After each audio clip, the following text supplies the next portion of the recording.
Greetings, comrades. In this clip, we're going to cover the debits and credits of the 5 accounts affected by a credit sale of inventory. So just acknowledging my source here, I've pulled this from the Cambridge VCE Unit 3-4 textbook. Bit of background information. We do have a 50% markup that is applied. That will come into play when we deal with the cost price effect of the sale. And our task is to record this source document in the GJ and then post our GJ to the GL. So before we get into the debits and credits, just a few points to note from this invoice. If we're taking this from the perspective of Vixen Sportswear, in other words, we're recording this transaction on behalf of them. So the name at the top, they're always the vendor, the seller. And this entity here, Southeastern Netball League, they're our customer. The fact that this has some credit terms specified on the tax invoice is an indication that it is a credit transaction, buy now, pay later, i.e. if we look at the terms there, if they pay within 7 days, they get a very generous 10% discount. So let's look at the 3 accounts affected at the sale price. We'll start with our customer, SE Netball League.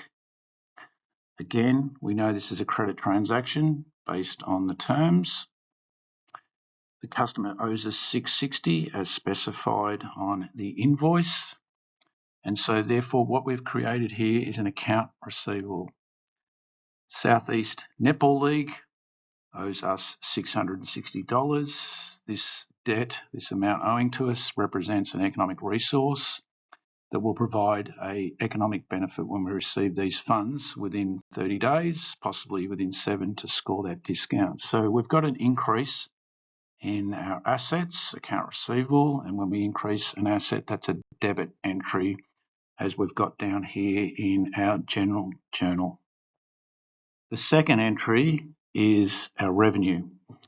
We've earned $600 in revenue from the sale of the hoodies. According to our rules of double entry, when we increase a revenue account, that represents a credit entry in our general journal, which we identify either as sales or credit sales, depending on if we're combining or separating our cash and credit sales. Then we have the GST component, $60. And so we are charging Southeast Netball League $60 in GST. We are going to collect this on behalf of the ATO, and so therefore these funds represent an obligation to settle up our amounts owing to the ATO within 12 months. So therefore what we have here is a liability that's increasing, and when we increase a liability, that is a credit entry. So therefore a credit to our GST account. Now, the $600 revenue that we've earned, that doesn't represent the profit we've generated from this sale. Because previously to July the 8th, we would have bought this inventory, which increased our assets, our inventory on hand. So therefore, when we provide this inventory to the customer, there's a reduction in the assets in terms of inventory on hand, and there's also a reduction in the OE in terms of the cost of the sales.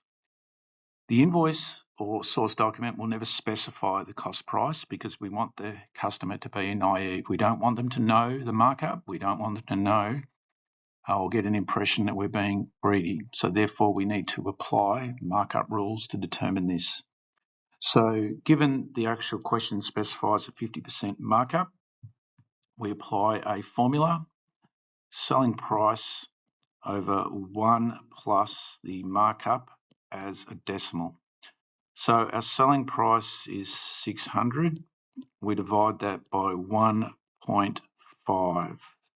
So the 1 is actually the cost price, that's what we're trying to determine, plus the markup, 50% over, we need to convert that to a decimal, so you divide it by 100% and we get 0.5.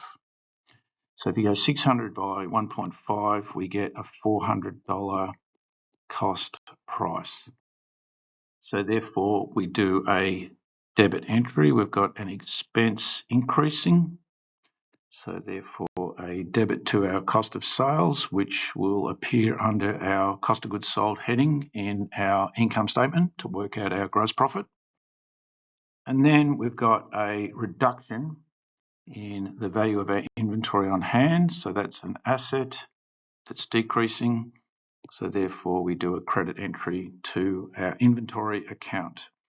So these are the 5 accounts affected by a sale, credit sale. So these first 3, that's at the selling price, and these next 2, they're at the cost price. Make sure your debits equal your credits, and again, make sure that you have correctly identified these 5 accounts. So the only difference if this was a cash sale was that first one, instead of having accounts receivable, we just do a debit to the bank for the full 660. If the GJ entry required a narration, what would be important would be a reference, apart from a brief description of the transaction, referencing the type of inventory, and certainly referencing the source document number to support the verifiability QC.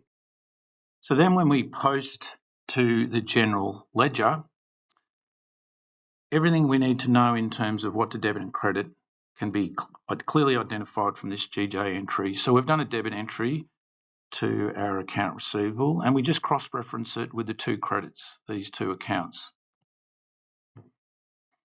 In terms of the credit entries, we've done a credit to our sales account and a credit to our GST, and so therefore we just cross-reference these with our debit account, accounts receivable. Now, in terms of posting the cost price effect from the GJ to the GL, general ledger, we've done a debit entry to our expense account, cost of sales, and we just cross-reference it with the other account, inventory. And so therefore the inventory is a credit, and we just cross-reference that with the other account affected